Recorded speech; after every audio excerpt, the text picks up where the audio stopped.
आज देखते हैं ब्लॉक ओवर ब्लॉक प्रॉब्लम। ठीक है, समझो, ब्लॉक के ऊपर ब्लॉक रख दिया जाए तो उस टाइप के फ्रिक्शन फोर्स के प्रॉब्लम कैसे बनाते हैं। ठीक है, चलो देखो,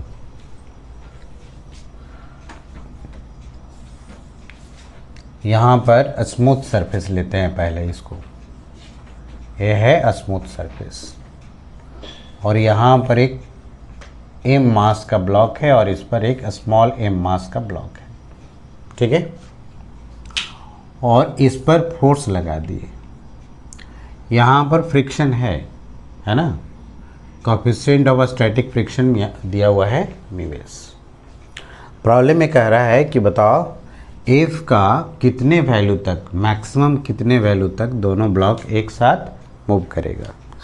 तो क्वेश्चन लिख लो, find the maximum value of F for which both blocks move together।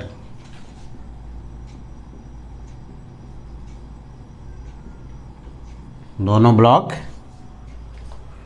एक साथ मूव करें। ठीक है, चलो समझो, पहले समझ लो फिर लिखना। अगर ये दोनों ब्लॉक एक साथ मूव करेगा तो दोनों ब्लॉक को एक ही ब्लॉक मान लेते हैं। ठीक है, सब दोनों ब्लॉक को एक ही ब्लॉक मान लोगे तो दोनों ब्लॉक तो सेम एक्सेलरेशन से जा रहा है, जाएगा ना, साथ साथ चलना है। तो ये दोनों ब्लॉक को एक यूनिट मान लो।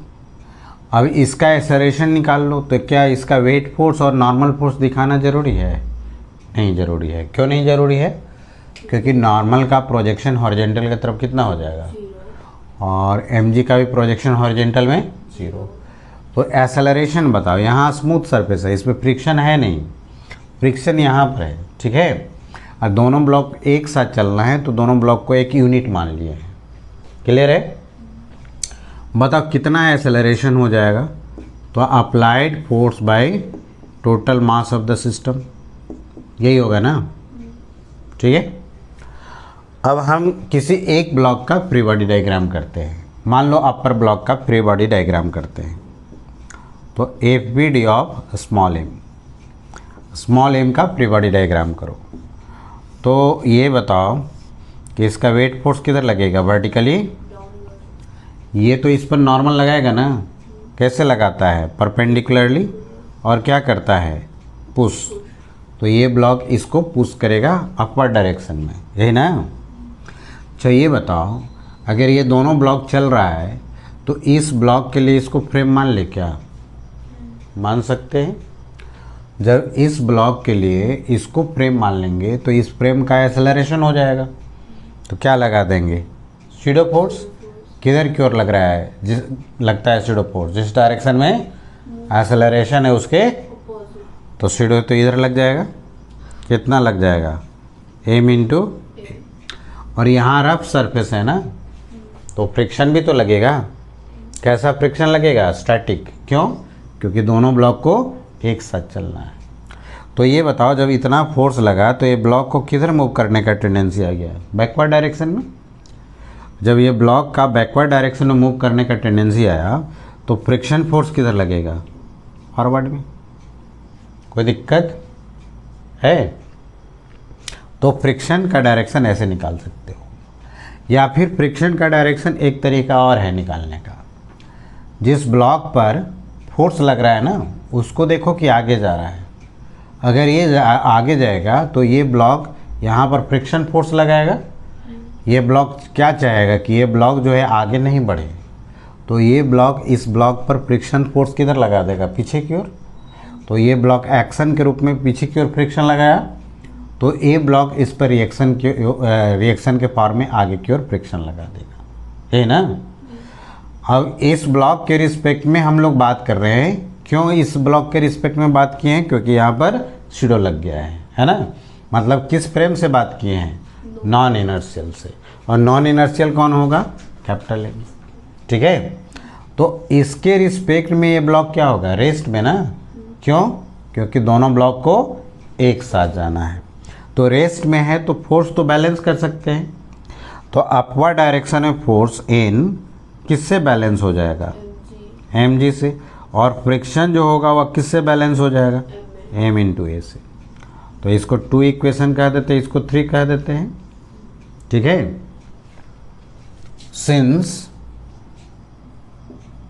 हम बताए थे कि स्टैटिक फ्रिक्शन को लिखना less than equal to mu S into N करके, यही बोले थे ना।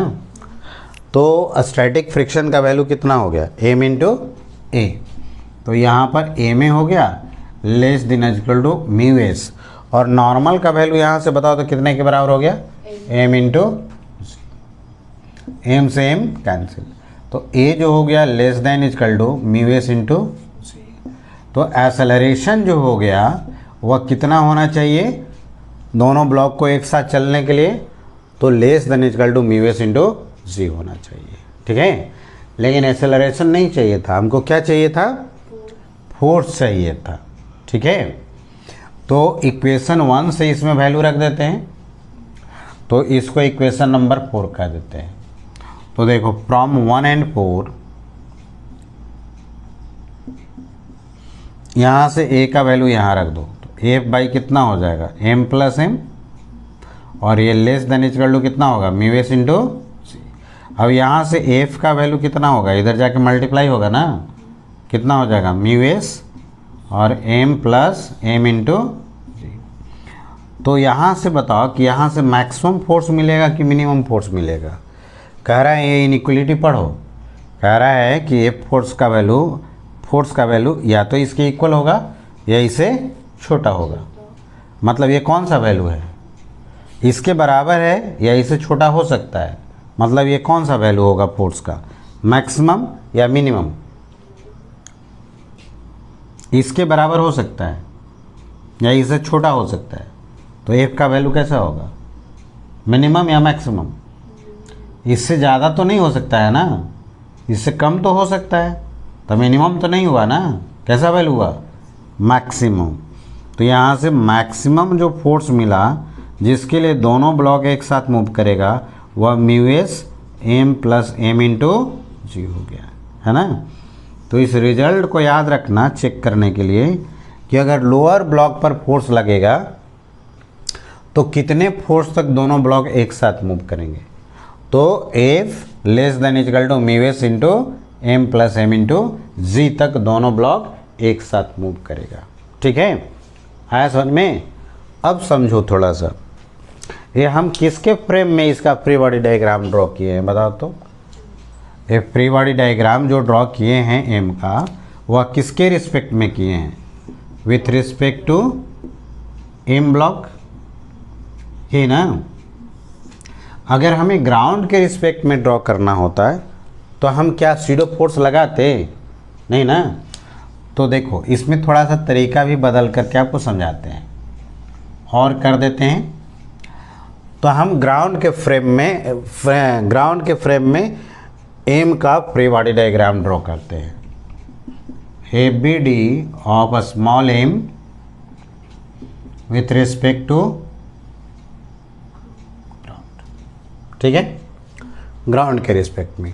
तो ये हो गया एम, इसका वेट फोर्स किधर क्यों लगेगा, वर्टिकली, नॉर्मल किधर लगेगा, अपर डायरेक्शन में, यही ना। क्या ग्राउंड के रिस्पेक्ट में सीडो लगाएंगे, नहीं लगाएंगे, क्यों, क्योंकि ग्राउंड कैसा फ्रेम होता है, इनर्शियल कि नॉन इनर्शियल, इनर्शियल। तो सीडो फोर्स तो लगाने की ज़रूरत नहीं है, लेकिन फ्रिक्शन तो लगेगा ना। तो फ्रिक्शन का डायरेक्शन देखो, डिसाइड करो, जिस पर फोर्स लगता है ना पहले उस पर डिसाइड करना चाहिए फ्रिक्शन का डायरेक्शन। तो ये ब्लॉक पर फोर्स लग रहा है, मतलब ये ब्लॉक किधर जाएगा, आगे की ओर। ये ब्लॉक इस पर फ्रिक्शन लगाएगा ना, किधर की ओर, बैकवर्ड डायरेक्शन में। तो ये ब्लॉक इस पर किधर लगा देगा, फॉरवर्ड डायरेक्शन में। Action and reaction equal and opposite. तो इधर की ओर कौन सा फ्रिक्शन लग जाएगा, स्टैटिक। क्यों, क्योंकि दोनों ब्लॉक को एक साथ मूव करना है। अब ग्राउंड के रिस्पेक्ट में देखोगे तो ये ब्लॉक को रेस्ट में देखेंगे या मोशन करते हुए देखेंगे, आगे बढ़ते हुए देखेंगे या रेस्ट में देखेंगे, कितने एक्सेलरेशन से जाते हुए देखेंगे। तो इसका इक्वेशन ऑफ मोशन लिख दो। तो एफ एस इजिकल टू क्या लिख देंगे, इस डायरेक्शन में नेट फोर्स एफ एस हो गया ना, is equal to mass into acceleration. F S का वैल्यू देखो, यही वाला इक्वेशन मिला ना हमको, है ना। इसके बाद सेम तरीके से सॉल्व कर देना है, ठीक है। तो एफ एस का वैल्यू अगर चाहो तो यहाँ से हम लोग लिख सकते हैं और फिर यही वाला रिजल्ट आ जाएगा सेम टू सेम। इसका मतलब आप चाहो तो ये बिगर ब्लॉक के रिस्पेक्ट में इसका फ्री बॉडी डायग्राम ड्रॉ करके बना सकते हैं प्रॉब्लम को, या फिर चाहे तो ग्राउंड के रिस्पेक्ट में भी इसको बना सकते हैं।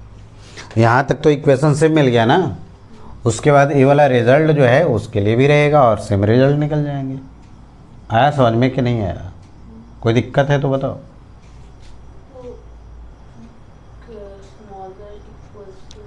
ये वाला नहीं समझ में आया, देखो कह रहा है कि इसके वैल्यू इसके बराबर तो हो सकता है और इससे कम भी हो सकता है, मतलब इससे कम तो पॉसिबल है ना। मान लो ये 10 वैल्यू है तो कह रहा है कि फोर्स का वैल्यू या तो 10 न्यूटन है या 10 न्यूटन से कम है। तो 10 न्यूटन से ज़्यादा हो सकता है कि नहीं हो सकता है, 10 न्यूटन है या 10 न्यूटन से कम होगा, मतलब F का वैल्यू 10 से ज़्यादा होगा कि नहीं होगा, नहीं। तो जो 10 होगा वह कैसा वैल्यू मिलेगा, मिनिमम कि मैक्सिमम, मैक्सिमम, क्योंकि उससे तो कम और पॉसिबल है ना, उससे ज़्यादा तो पॉसिबल नहीं है समझ में। तो जब भी लेस देन इक्वल टू होगा तो फोर्स जो निकलेगा या जो भी क्वांटिटी निकलेगा उसका वैल्यू कैसा मिलेगा, मैक्सिमम कि मिनिमम। अच्छा यहाँ से बताओ, तो यहाँ पर एक्सेलरेशन ए है less than equal to mu S into g, तो यहाँ पर एक्सेलरेशन का मैक्सिमम वैल्यू मिलेगा कि मिनिमम मिलेगा, मैक्सिमम, है ना।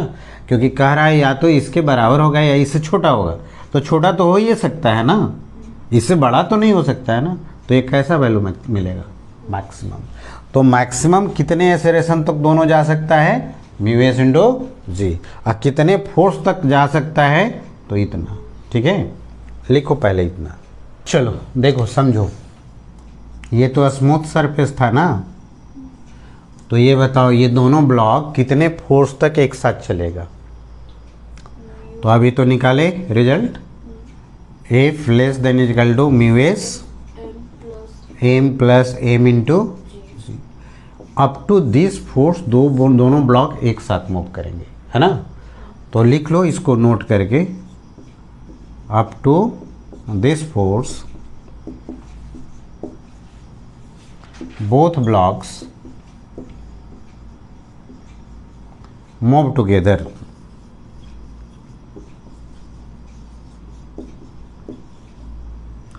इतने फोर्स तक दोनों ब्लॉक एक साथ चलेंगे, ठीक है। समझो पहले, अगर मान लो अप्लाइड फोर्स यहाँ वाला जो है इसका वैल्यू ग्रेटर हो जाए mu S M plus M into g से, तब ये दोनों ब्लॉक एक साथ नहीं चलेंगे, तब दोनों के बीच में रिलेटिव मोशन स्टार्ट हो जाएगा, है ना। If F greater than mu S M plus M into G, then there will be relative motion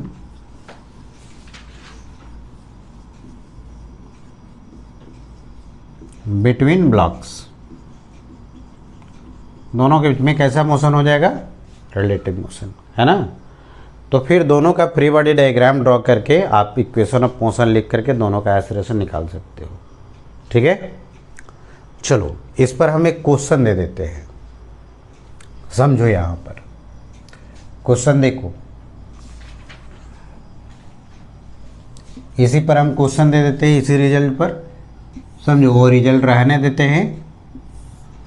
देखो यहाँ पर 4 kg का ब्लॉक है और इसके ऊपर में 2 kg का ब्लॉक है और ये वाला सरफेस स्मूथ है। इधर कॉफिशिएंट ऑफ स्टैटिक फ्रिक्शन दिया है 0.5 और कॉफिशिएंट ऑफ काइनेटिक फ्रिक्शन दिया है 0.4 और इधर फोर्स F लग रहा है, ठीक है। लिखो क्वेश्चन में लिखो तो इफ ए पार्ट में applied force is 12 Newton,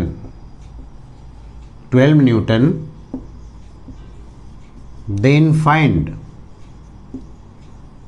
acceleration of both blocks. ठीक है। और बी पार्ट में if applied force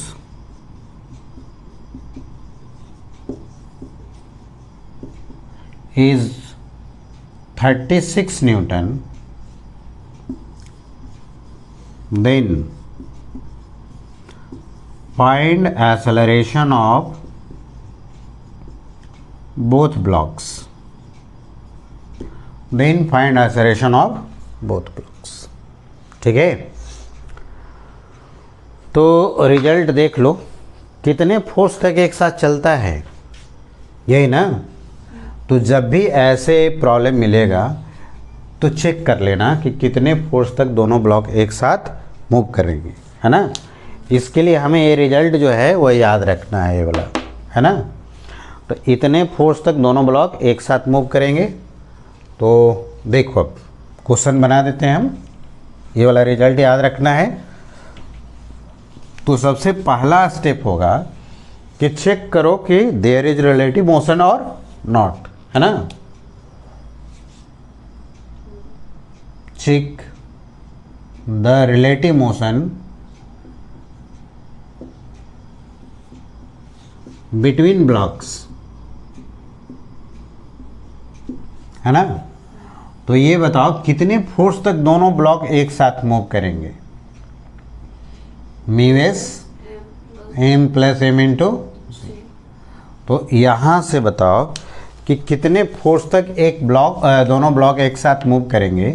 तो F less than equal to mu S का वैल्यू कितना है 0.5 और दोनों मास ऐड कर दो, कितना हो जाएगा 6 और इंटू, मतलब कितने फोर्स तक दोनों ब्लॉक एक साथ मूव करेंगे 30 न्यूटन, है ना। अप टू 30 न्यूटन, 30 न्यूटन तक दोनों ब्लॉक क्या होगा एक साथ चलेगा, यही ना। ए पार्ट में देखो कितना अप्लाइड फोर्स है, बताओ क्या दोनों ब्लॉक एक साथ मूव करेंगे या रिलेटिव मोशन हो जाएगा। एक साथ मूव करेंगे क्योंकि 30 न्यूटन तक एक साथ मूव करता है। तो 12 ही न्यूटन है ना। तो 12 न्यूटन तो 30 न्यूटन से कम है, तो इससे कम रहेगा तब तो साथ साथ चलेंगे ना। तो ए पार्ट में अगर दोनों ब्लॉक एक साथ चलेगा तो दोनों ब्लॉक का एक्सेलरेशन तो सेम हो जाएगा, और एक साथ चलेगा तो applied force by total mass of the system लिखेंगे।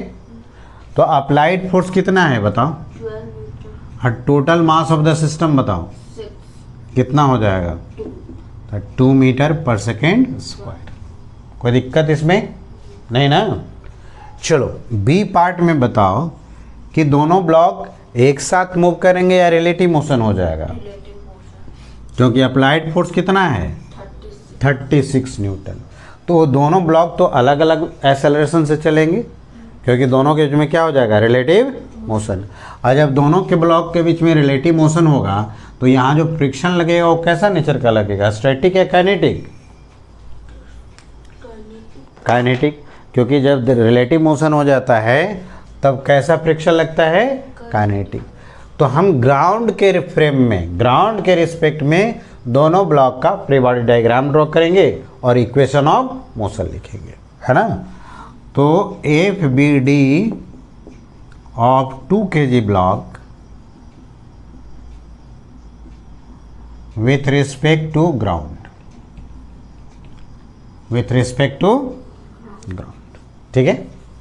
समझो वेट फोर्स किधर लगेगा, नॉर्मल ऊपर। अच्छा फ्रिक्शन किधर की ओर लगेगा, तो फ्रिक्शन डिसाइड करने के लिए बताए थे ना, किस पर डिसाइड करना है, जिस पर फोर्स लगता है। तो किस पर फोर्स लग रहा है, इस पर। तो ये ब्लॉक किधर जाना चाहेगा आगे, तो ए ब्लॉक इस पर फ्रिक्शन किधर लगाएगा पीछे, तो ए ब्लॉक इस पर फ्रिक्शन किधर लगा देगा आगे की ओर। Action and reaction equal and, तो एफ के लगेगा ना। एफ के क्यों, क्योंकि दोनों ब्लॉक के बीच में रिलेटिव मोशन हो रहा है। क्लियर ना। अब एफ के का वैल्यू निकालो तो क्या होता है, म्यू के इंटू नॉर्मल। तो म्यू के का वैल्यू कितना दिया हुआ है, 0.4 और नॉर्मल का वैल्यू देखो यहाँ से देख करके बताओ, 2 इंटू कितना हो गया है बताओ, 8 न्यूटन, यही ना। अब मान लो ये ब्लॉक इस डायरेक्शन में A1 एक्सेलरेशन से मूव कर रहा है, कितने एक्सेलरेशन से, तो इसका इक्वेशन ऑफ मोशन लिखो। तो इस डायरेक्शन में कितना फोर्स लग रहा है, 8 इज इक्वल टू क्या लिखेंगे, मास of the block into acceleration.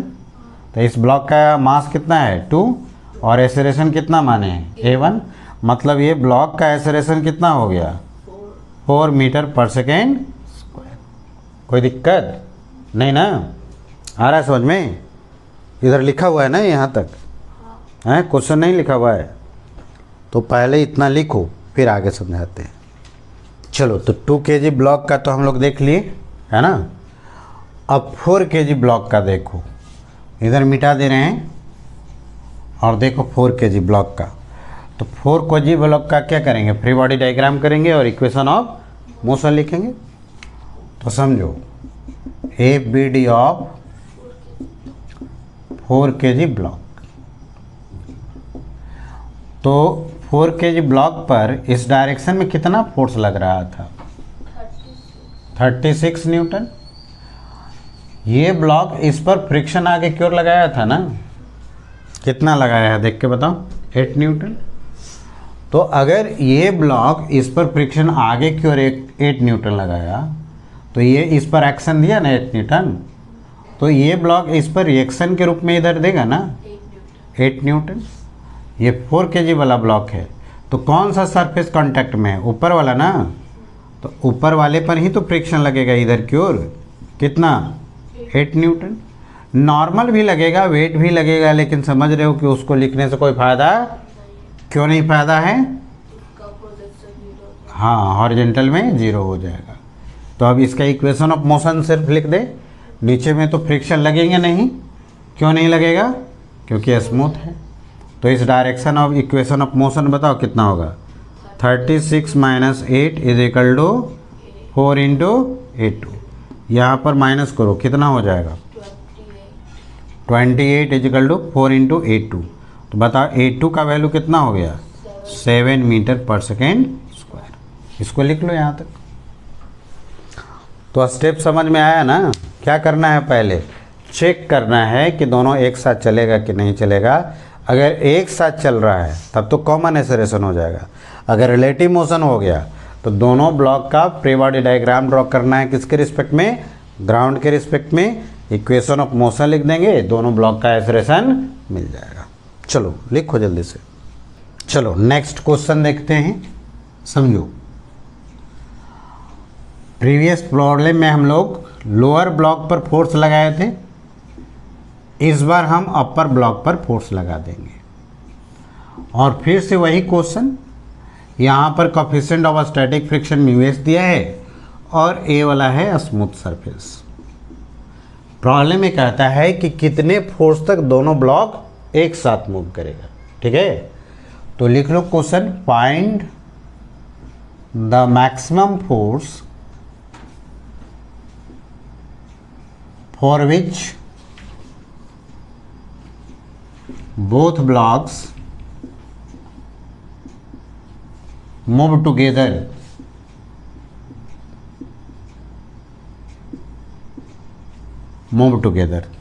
ठीक है। समझो अब, अगर दोनों ब्लॉक एक साथ मूव करेंगे है ना, तो बताओ कितना एक्सेलरेशन हो जाएगा। दोनों ब्लॉक एक साथ चल रहा है, कितने एक्सेलरेशन हो जाएगा, applied force by total mass of the system, यही ना। किसके रिस्पेक्ट में बना दे, स्मॉलर ब्लॉक बिगर ब्लॉक के रिस्पेक्ट में या ग्राउंड के रिस्पेक्ट में, दोनों के रिस्पेक्ट में बना सकते हैं। किसके रिस्पेक्ट में बनाए, ग्राउंड के रिस्पेक्ट में। तो शेड्यूल लगाना पड़ेगा क्या, नहीं, दोनों ब्लॉक एक साथ चल रहा है, तो हम स्मॉलर ब्लॉक का फ्री बॉडी डायग्राम ग्राउंड के रिस्पेक्ट में ड्रॉ करते हैं। देखो पहले समझ लो, F B D of small m block with respect to ground, ठीक है, ग्राउंड के रिस्पेक्ट में देखो, तो ग्राउंड के रिस्पेक्ट में सीडो नहीं लगाना है। क्यों नहीं लगाना है? क्योंकि ग्राउंड कैसा फ्रेम है?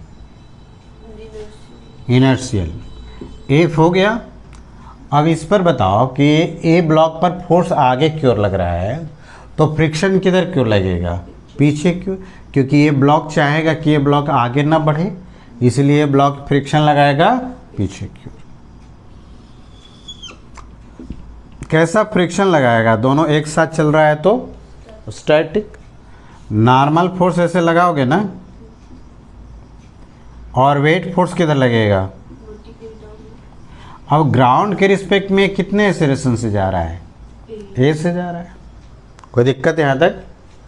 अपवर्ड डायरेक्शन में डाउनवर्ड डायरेक्शन से बैलेंस कराओ तो एन का वैल्यू कितने के बराबर हो जाएगा? M G. ये इक्वेशन नंबर 2। इस डायरेक्शन में इक्वेशन ऑफ मोशन लिखना पड़ेगा क्योंकि इस डायरेक्शन में एक्सेलरेटेड है ग्राउंड के रिस्पेक्ट में। तो बताओ इक्वेशन ऑफ मोशन कितना लिखेंगे? इसमें से इसको माइनस करेंगे ना, F minus F x is equal to m into a, है ना। तो F minus F s mass into acceleration. Acceleration तो तुम्हें मालूम है, इक्वेशन 1 से रख दो। कितना रखेंगे बताओ? F by M plus M. तो एफ एस का वैल्यू अगर इसको इधर रख जाए तो इसको इधर लाना पड़ेगा ना, F minus M F by M plus M. तो ये बताओ दोनों से क्या कॉमन निकाल लें? एफ, यहाँ 1 minus M by M plus M होगा, है ना। एफ एस होगा, एफ एलसीएम करो कितना हो जाएगा? M plus M. यहाँ बताओ कितना हो जाएगा? M plus M minus M, ये कैंसिल हो जाएगा। तो एफ एस का जो वैल्यू मिलेगा वो कितना मिलेगा? M F by M plus M, यही ना। चलो इसको इक्वेशन नंबर 3 कर देते हैं। स्टैटिक फ्रिक्शन को कैसे लिखते हैं? हाँ, F S less than equal to mu S into normal. तो एफ एस का वैल्यू इक्वेशन 3 से यहाँ पर रख दो। एफ का वैल्यू निकालना है ना, तो ये M F by M plus M less than equal to mu S. और नॉर्मल का वैल्यू देखो तो कितना मिला हुआ है? स्मॉल एम जी, है ना, स्मॉल।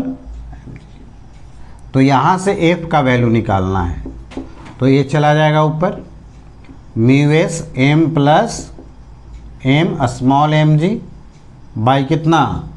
कैपिटल। इतने फोर्स तक दोनों ब्लॉक एक साथ मूव करेगा, है ना। Up to this force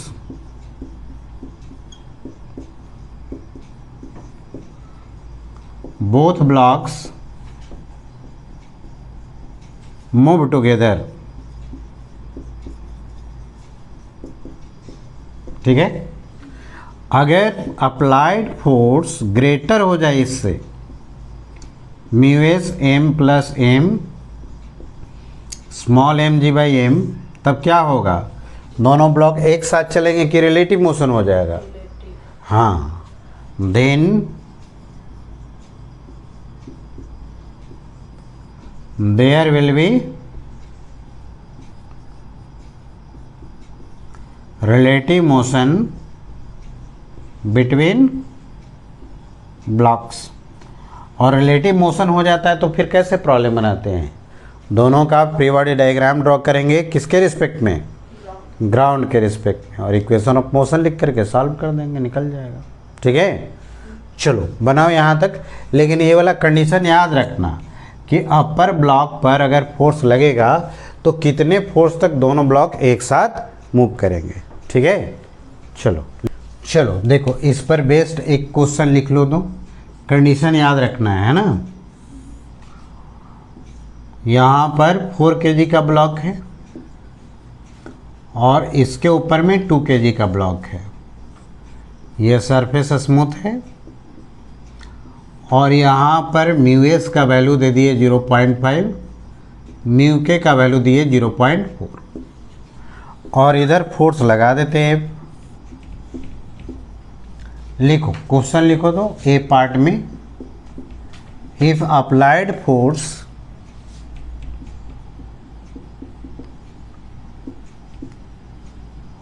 is 12 Newton,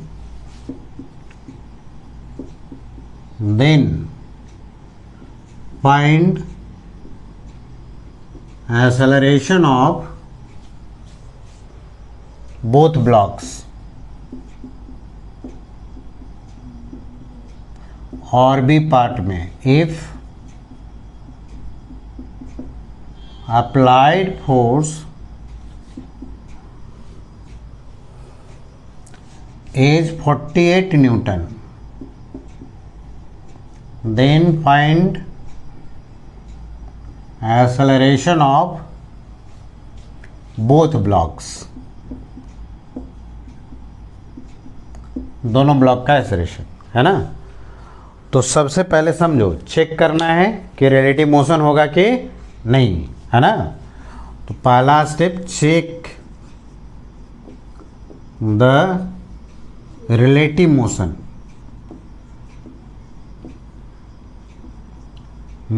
between two blocks, यही ना। तो बताओ कितने फोर्स तक दोनों ब्लॉक एक साथ मूव करता है। Small M G by capital M, देखना है स्मॉल एम कैपिटल एम, है ना। तो म्यू एस का वैल्यू कितना दिया हुआ है 0.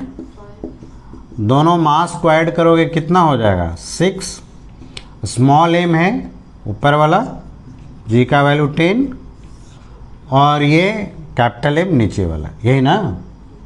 तो ये कैंसिल हो गया 2 और ये कैंसिल हो गया 3। तो यहाँ से मल्टीप्लाई कर दो तो F less than equal to कितना हो जाएगा 50 न्यूटन। इसका मतलब 15 न्यूटन तक ये दोनों ब्लॉक एक साथ मूव करेगा। तो ए पार्ट में देखो, ए पार्ट में कितना है फोर्स अप्लाइड, क्या होगा दोनों ब्लॉक एक साथ मूव करेंगे कि रिलेटिव मोशन हो जाएगा। जब एक साथ मूव करेगा तो दोनों का एक्सेलरेशन क्या हो जाएगा कॉमन, कैसे निकालेंगे नेट फोर्स बाय मास।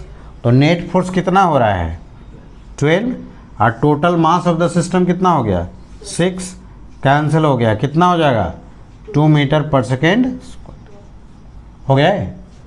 चलो अब बी पार्ट में बताओ कि बी पार्ट में रिलेटिव मोशन होगा या एक साथ चलेगा, क्योंकि कितने फोर्स तक एक साथ चल रहा था, लेकिन लग गया कितना 48। मतलब ये दोनों ब्लॉक के बीच में क्या होगा रिलेटिव एक्सेलरेशन। जब रिलेटिव एक्सेलरेशन हो जाता है, रिलेटिव मोशन हो जाएगा, तो दोनों ब्लॉक का फ्री बॉडी डायग्राम ड्रॉ करेंगे किसके रिस्पेक्ट में। चलो तो पहले 2 kg ब्लॉक का देखते हैं। एबीडी ऑफ 2 kg ब्लॉक, तो समझो यहाँ पर 2 kg ब्लॉक है, इधर फोर्स कितना लग रहा है ए पार्ट में, बी पार्ट में 48 न्यूटन। ये आगे जा रहा है तो ये इस पर फ्रिक्शन किधर लगाएगा पीछे। क्यों स्टैटिक लगेगा कि काइनेटिक लगेगा, काइनेटिक लगेगा। क्यों लगेगा काइनेटिक, क्योंकि रिलेटिव मोशन हो गया है, यही ना। और ये 2g, ये मान लो इस डायरेक्शन में a1 एक्सेलरेशन से जा रहा है, तो एफ के का तो वैल्यू बता सकते हो ना। एफ के का वैल्यू कितना लिखते हैं म्यू के इंटू एन। तो म्यू के का वैल्यू कितना हो जाएगा बताओ 0.4 और नॉर्मल का वैल्यू देखो कितना हो जाएगा, तो कितना हो गया 8 न्यूटन, यही ना। मतलब इसका वैल्यू हो गया 8 न्यूटन। तो अब इसका इक्वेशन ऑफ मोशन लिखो। इस डायरेक्शन वाले फोर्स को क्या लेंगे पॉजिटिव, इसके अपोजिट वाले को बोलो कितना लिखेंगे 48 minus is equal to mass of the block into acceleration. ये कितना हो जाएगा 40 इज इक्वल टू 2a1। तो a1 का वैल्यू कितना हो गया 20 मीटर पर सेकेंड। ये किस ब्लॉक का हो गया। अब 4 kg ब्लॉक का देखते हैं। तो F B D of 4 kg block. चलो देखो यहाँ पर ये 4 kg ब्लॉक है, ये ब्लॉक इस पर फ्रिक्शन लगाया था किधर की ओर, बैकवर्ड डायरेक्शन में। तो ये ब्लॉक इस पर ऊपर वाले सरफेस पर किधर फ्रिक्शन लगा देगा, फॉरवर्ड डायरेक्शन में। कितने के बराबर बताओ, निकाले हो ना, 8 न्यूटन। इसका वेट और नॉर्मल दिखाने का तो कोई मतलब नहीं है, लेकिन फिर भी ये ब्लॉक इस पर तो नॉर्मल लगाएगा ना डाउनवर्ड डायरेक्शन में, लेकिन कोई फ़ायदा तो है नहीं। इस डायरेक्शन में हम एक्सेलरेशन मान लेते हैं A2। बताओ इसका इक्वेशन ऑफ मोशन बताओ कितना लिखेंगे। इस डायरेक्शन में फोर्स को क्या लिखेंगे, positive, equal to mass of the block into acceleration. तो A2 का वैल्यू कितना हो जाएगा, 2 मीटर पर सेकेंड स्क्वायर। आया समझ में। तो सबसे पहले चेक कर लेना है, अगर एक साथ चलेगा तो कॉमन एक्सेलरेशन हो जाएगा, और रिलेटिव मोशन होगा तो दोनों का फ्री बॉडी डायग्राम ड्रॉ करेंगे ग्राउंड के रिस्पेक्ट में और इक्वेशन ऑफ मोशन लिख देंगे। आया समझ में। चलो बनाओ जल्दी से। चलो अब देखते हैं दोनों ब्लॉक के सरफेस में फ्रिक्शन आ जाए तब कैसे प्रॉब्लम सॉल्व करेंगे। जैसे मान लो ये 4 kg का ब्लॉक है और इधर है 2 kg का ब्लॉक, ठीक है, और यहाँ पर कोफिशिएंट ऑफ फ्रिक्शन 0.4 है और इसमें है कोफिशिएंट ऑफ फ्रिक्शन 0.5, है ना। तो अगर कुछ भी स्टैटिक या काइनेटिक नहीं दे तो दोनों के लिए एक ही लेना है, स्टैटिक के लिए भी इतना ही लेना है और काइनेटिक के लिए भी यही लेना है। अब यहाँ पर अप्लाइड फोर्स लगा रहा है ना।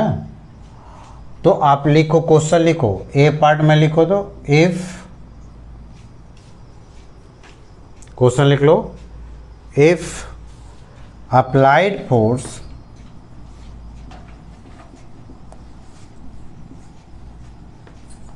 Is 12 newton then find acceleration of both blocks, ठीक है। और बी पार्ट में लिखो, if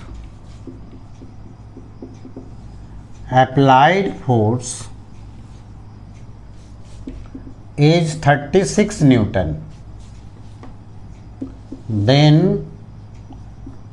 find acceleration of both blocks, acceleration of both blocks। समझो, जब भी इस टाइप का प्रॉब्लम हो तो कैसे स्टेप बढ़ना है वो समझ लो।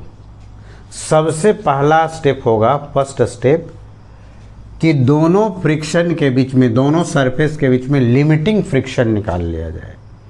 कौन सा फ्रिक्शन निकाल लिया जाए, लिमिटिंग फ्रिक्शन। क्योंकि हम जानते हैं कि ब्लॉक तब मूव करेगा जब अप्लाइड फोर्स का वैल्यू लिमिटिंग फ्रिक्शन से ज़्यादा होगा।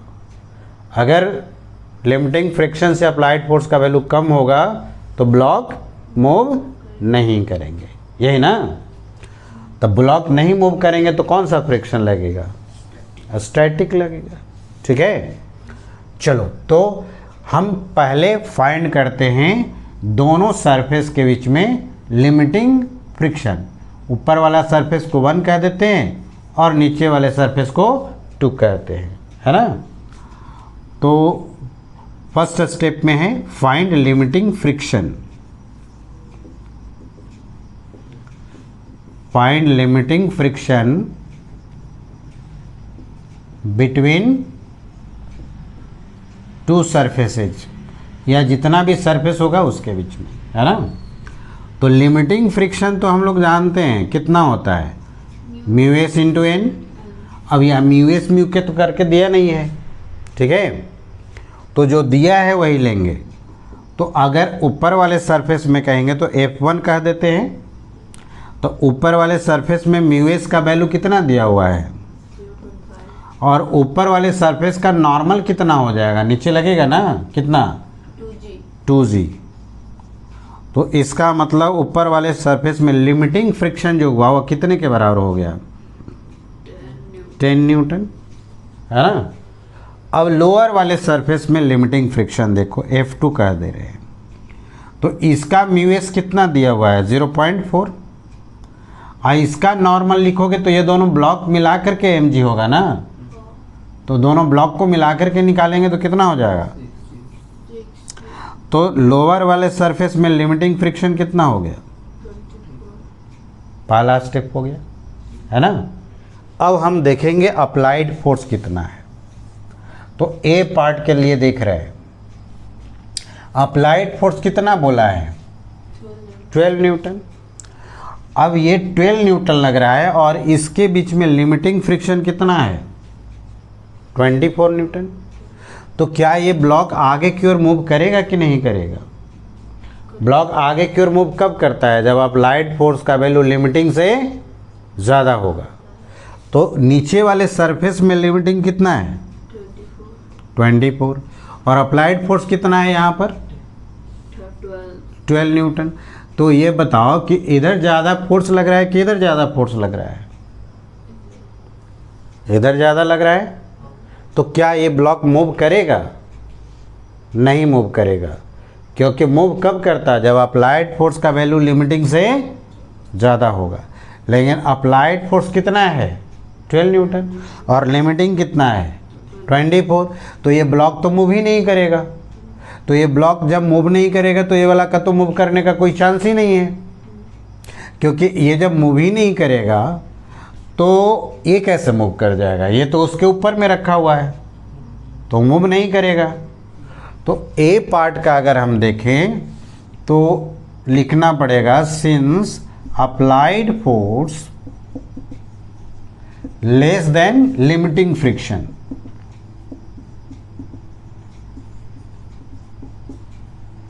सो दोनों ब्लॉक ये चलेगा ही नहीं, तो इसको चलने का कोई मतलब ही नहीं बनता है, कैसे चलेगा वो।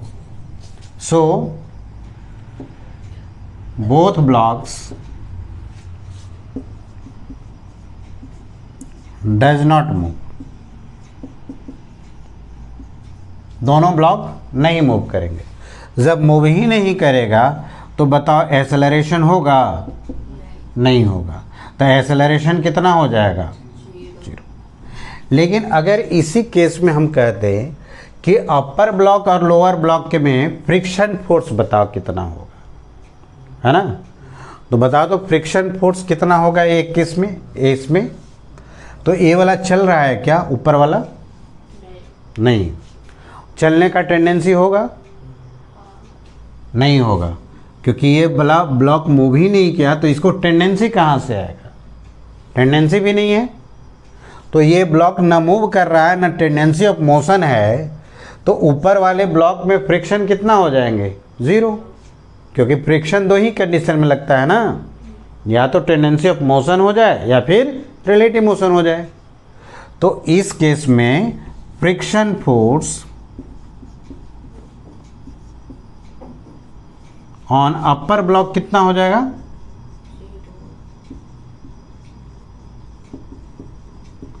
0। और लोअर वाले ब्लॉक पर बताओ, तो ये बताओ अप्लाइड फोर्स कितना है, 12 न्यूटन, और लिमिटिंग कितना है, 24। तो ये चल तो नहीं रहा है, मूव तो नहीं कर रहा है, मूव कर रहा है, नहीं कर रहा है। तो इसमें स्टैटिक फ्रिक्शन लगेगा कि काइनेटिक लगेगा, स्टैटिक। और स्टैटिक के लिए कोई फार्मूला नहीं है, तो कैसे निकालते हैं, इक्विलिब्रियम के कंडीशन से। तो इधर अप्लाइड फोर्स कितना हो गया, 12 न्यूटन, तो इधर स्टैटिक फ्रिक्शन लगेगा ना, तो इधर बैलेंस करो तो स्टैटिक फ्रिक्शन का वैल्यू कितने के बराबर हो जाएगा, 12 न्यूटन। तो फ्रिक्शन फोर्स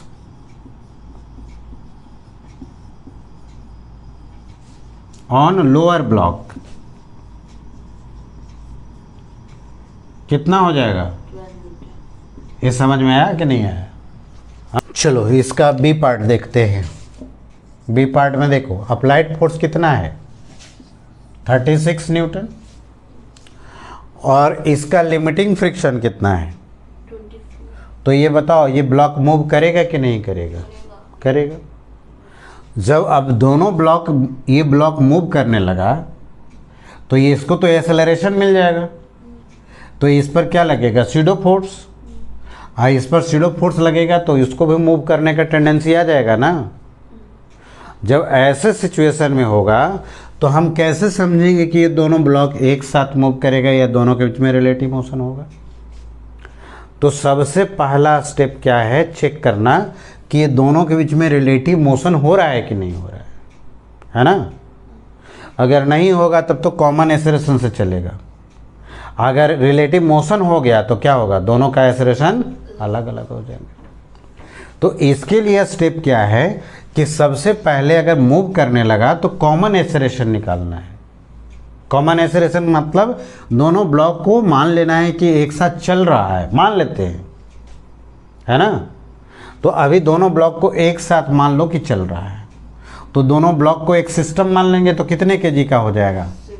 और इधर अप्लाइड फोर्स कितना हो जाएगा? 36 न्यूटन, है ना। और इधर फ्रिक्शन कितना हो जाएगा? 24। तो इसका कॉमन एक्सेलरेशन कितना हो जाएगा? इक्वेशन ऑफ मोशन लिखो, कितना हो जाएगा? 36 माइनस 24 इजकल टू दोनों ब्लॉक का मास 6 इंटू ए। इसको माइनस करो, कितना हो जाएगा? 12। तो 6 इंटू ए, तो ए का वैल्यू कितना हो गया? 2 मीटर पर सेकेंड स्क्वायर, है ना। तो हम कॉमन एक्सेलरेशन पहले निकालेंगे, इसके बाद चेक करेंगे कि इसमें अब जब इतना एक्सेलरेशन हुआ तो इसमें फ्रिक्शन फोर्स कितना लग रहा होगा, है ना। इस पर फ्रिक्शन कितना लग रहा होगा। तो इसका हम फ्री बॉडी डायग्राम ड्रॉ करते हैं। चेक करना है ना कि दोनों ब्लॉक एक साथ मूव करेगा कि रिलेटिव मोशन होगा। तो FBD ऑफ 2 kg ब्लॉक, तो ये बताओ कि इस पर तो सीडो लग जाएगा, इसके रिस्पेक्ट में हम ड्रॉ कर रहे हैं with respect to 4 kg block. तो इधर सीडो लग जाएंगे, कितना? 2 इंटू 2, और इधर फ्रिक्शन लगेगा ना, इधर नॉर्मल और इधर कितना? वेट। तो जब यहाँ पर एक्सेलरेशन मिल गया तो इस पर सीडो फोर्स लगा करके फ्रिक्शन का वैल्यू निकाल लेना है।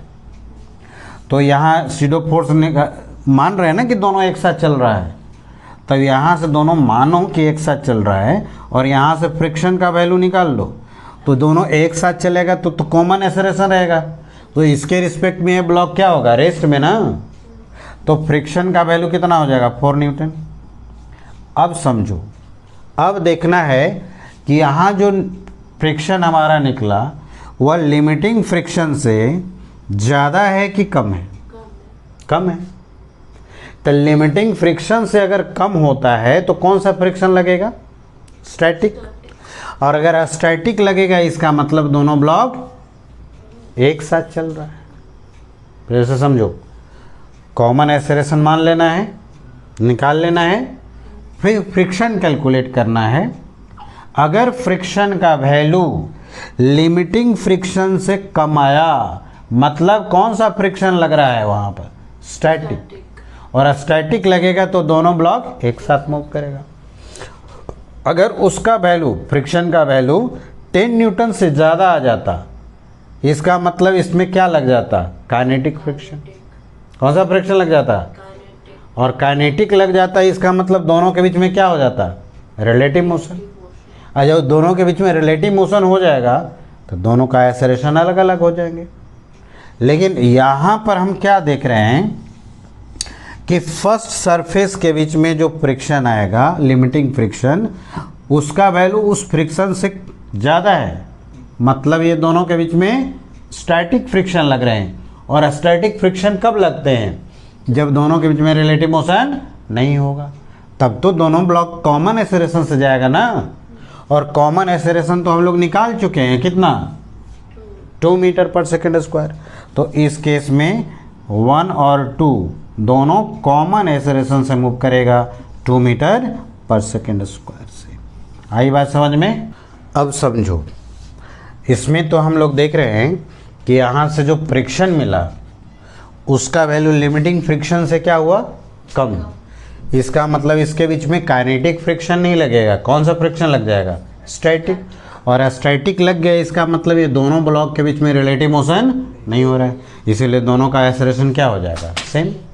लेकिन मान लो इसी प्रॉब्लम में हम थोड़ा सा चेंज कर देते हैं, नीचे वाला वही रहने देते हैं, है ना। और देखो समझो,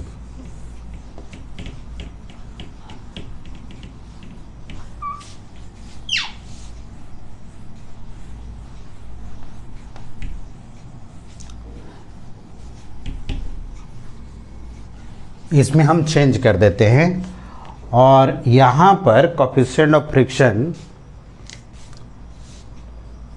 0.1 कह देते हैं और अप्लाइड फोर्स कितना दिए हुए थे बताओ, 12 न्यूटन। नहीं बी पार्ट में 36 तो अब क्या कह देते हैं 48 newton. Then find acceleration of both blocks. ठीक है, समझो पहला स्टेप क्या बताया थे कि दोनों में लिमिटिंग फ्रिक्शन निकाल लेना है। तो पहला वाला सरफेस में बताओ तो लिमिटिंग फ्रिक्शन कितना हो जाएगा, तो इसका म्यू कितना है, और नॉर्मल इस सरफेस का कितना हो जाएगा, 2G। तो फर्स्ट सरफेस का लिमिटिंग फ्रिक्शन कितने के बराबर हो गया, 2 न्यूटन।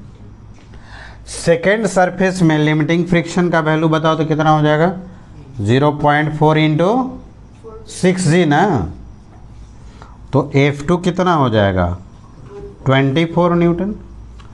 और बी इसमें हम लोग प्रॉब्लम में दिए हैं क्या, अप्लाइड फोर्स कितने के बराबर हो गया, 48 न्यूटन। बताओ लोअर ब्लॉक मूव करेगा कि नहीं करेगा, लोअर ब्लॉक पर इधर की ओर फोर्स लग गया कितना 48, और लिमिटिंग फ्रिक्शन इस पे कितना है सेकंड वाला सरफेस पर 24। तो कौन सा फोर्स ज़्यादा हो गया, फॉरवर्ड डायरेक्शन ना, तो ये ब्लॉक मूव करेगा कि नहीं करेगा, करेगा, है ना। तो करेगा तो ये दोनों के बीच में रिलेटिव मोशन चेक करना पड़ेगा ना। तो मान लेना है कि ये दोनों ब्लॉक एक साथ मूव कर रहा है, क्या मान लेंगे, और कॉमन एक्सेलरेशन निकालेंगे। तो इसका इक्वेशन ऑफ मोशन लिखो, कितना हो जाएगा 8 minus 24 is equal to 6A। कितना हो गया ये 24 is equal to 6A। Acceleration कितना हो गया 4 मीटर पर सेकंड स्क्वायर हो गया। उसके बाद ये दोनों सरफेस के बीच में हम फ्रिक्शन निकालेंगे, है ना, ये मानते हुए कि ये दोनों ब्लॉक एक साथ मूव कर रहा है ना। तो एक साथ मूव करेगा तो इसका हम free body diagram 4 kg block के रिस्पेक्ट में लिख रहे हैं। तो नॉर्मल तो इधर लग जाएगा, वेट किधर लग जाएगा, और शैडो किधर लगेगा, इस डायरेक्शन में ना, कितना 2 इंटू 4, तो इधर की ओर फ्रिक्शन लग जाएंगे। तो हम मान रहे हैं कि दोनों ब्लॉक एक साथ चल रहा है ना, और दोनों ब्लॉक को एक साथ चल रहा है, उसके बाद हम यहाँ से फ्रिक्शन निकाल लेते हैं, कितना हो जाएगा 8 न्यूटन। अब ये दोनों के बीच में हमारा जब एक साथ चल रहा है दोनों, तो ये दोनों के बीच में कितना फ्रिक्शन आ रहा है 8 न्यूटन, और यहाँ लिमिटिंग फ्रिक्शन कितना दिया हुआ है, 2 न्यूटन। अच्छा ये 2 न्यूटन से अगर कम आता तब तो दोनों के बीच में रिलेटिव मोशन नहीं होता, लेकिन ये फ्रिक्शन आ रहा है 8 न्यूटन, तो लिमिटिंग से क्रॉस कर गया ना। जब लिमिटिंग को क्रॉस कर गया इसका मतलब ये दोनों के बीच में रेस्ट नहीं है, क्या हो जाएगा रिलेटिव मोशन है, समझ में, कैसा मोशन हो जाएगा, रिलेटिव मोशन। तो कैसे हम चेक कर लिए, दोनों को कॉमन मानते हुए, कॉमन एक्सेलरेशन ये मानते हुए कि दोनों ब्लॉक एक साथ मूव कर रहा है, उसके बाद इसमें फ्रिक्शन निकाल लेंगे। अगर ये फ्रिक्शन का वैल्यू लिमिटिंग से ज़्यादा हो गया, मतलब कौन सा फ्रिक्शन लगेगा, काइनेटिक, और दोनों सरफेस के बीच में क्या हो जाएंगे, रिलेटिव मोशन है, समझ में ना। तो यहाँ पर क्या हो रहा है, दोनों ब्लॉक के बीच में रिलेटिव मोशन हो रहा है ना।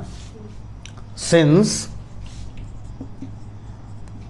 F is equal to 8 Newton greater than limiting friction. So there will be कैसा रिलेटिव मोशन, यही ना। चलो अब रिलेटिव मोशन हो गया तो हम दोनों ब्लॉक का एक्सेलरेशन अलग अलग निकालेंगे। तो पहले इस ब्लॉक का हम फ्री बॉडी डायग्राम करते हैं विथ रिस्पेक्ट टू ग्राउंड। तो ये बताओ कि ये ब्लॉक पर अगर हम देखें तो वेट फोर्स तो लग जाएगा डाउनवर्ड, इस पर नॉर्मल ऐसे लगेंगे, ये आगे की ओर जा रहा है तो ये ब्लॉक इस पर फ्रिक्शन पीछे लगाएगा, तो ये ब्लॉक इस पर फ्रिक्शन किधर की ओर लगा देगा, आगे की ओर। और ये कैसा फ्रिक्शन होगा, काइनेटिक। और काइनेटिक फ्रिक्शन कितने के बराबर लिखते हैं, म्यू के एन। और म्यू के तो यहाँ अलग से दिया नहीं है, इसीलिए यही जो कोएफिशिएंट ऑफ फ्रिक्शन जो है वह म्यू के बराबर ही ले लेंगे। तो 0.1 और नॉर्मल का वैल्यू यहाँ से देखो कितना हो गया, तो कितना हो जाएगा 2 न्यूटन। मान लो इधर की एक्सेलरेशन a1 है, इसका इक्वेशन ऑफ मोशन बताओ इस डायरेक्शन में। 2 is equal to mass into acceleration, तो a1 कितना हो गया 1 मीटर पर सेकेंड स्क्वायर, ये ना, कोई दिक्कत नहीं ना।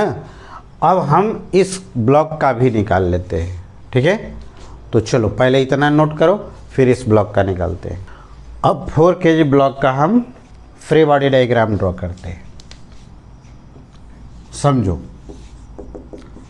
एफबीडी ऑफ 4 kg, तो इस पर फोर्स कितना लग रहा है इधर की ओर 48 न्यूटन। ये इस पर फ्रिक्शन किधर की ओर लगाया था, फॉरवर्ड डायरेक्शन में कितना लगाया था 2 न्यूटन। तो ये इस पर अपर वाले सरफेस पर कितना लगाएगा 2 न्यूटन, है ना। अब ये ब्लॉक आगे जा रहा है तो इस पर भी तो फ्रिक्शन लगेगा, तो ये सरफेस इस पर किधर फ्रिक्शन लगाएगा, बैकवर्ड डायरेक्शन में। F(k1) लिख देते हैं, तो इस पर कितना लिखोगे म्यू के इंटू नॉर्मल, और यहाँ पर नॉर्मल कितने के बराबर होगा, ये वाला नॉर्मल, हाँ n1 कह देते हैं, कितने के बराबर हो जाएगा 6g के, है ना। म्यू के यहाँ पर वही तो यूज कर लेंगे 0.4, और नॉर्मल का वैल्यू कितना हो जाएगा 6g। तो बताओ ये दोनों मिला के कितना हो गया 24 न्यूटन। अब इधर की ओर फोर्स लग रहा है 48, और इधर की ओर कितना हो जाएगा 24 और 2 कितना, तो ऊपर भी इधर की ओर एक्सेलरेशन होगा ना, तो मान लो कितना है एक्सेलरेशन 82। इसका इक्वेशन ऑफ मोशन लिख दो, कितना हो जाएगा 48 minus 26 is equal to 4 into 8, कितना होगा माइनस करके 22 इज इक्वल टू 4 इंटू 82 का वैल्यू कितना हो जाएगा 22/4, मतलब 11/2, मतलब 5.5 मीटर पर सेकेंड, है ना। चलो लिख लो इसको।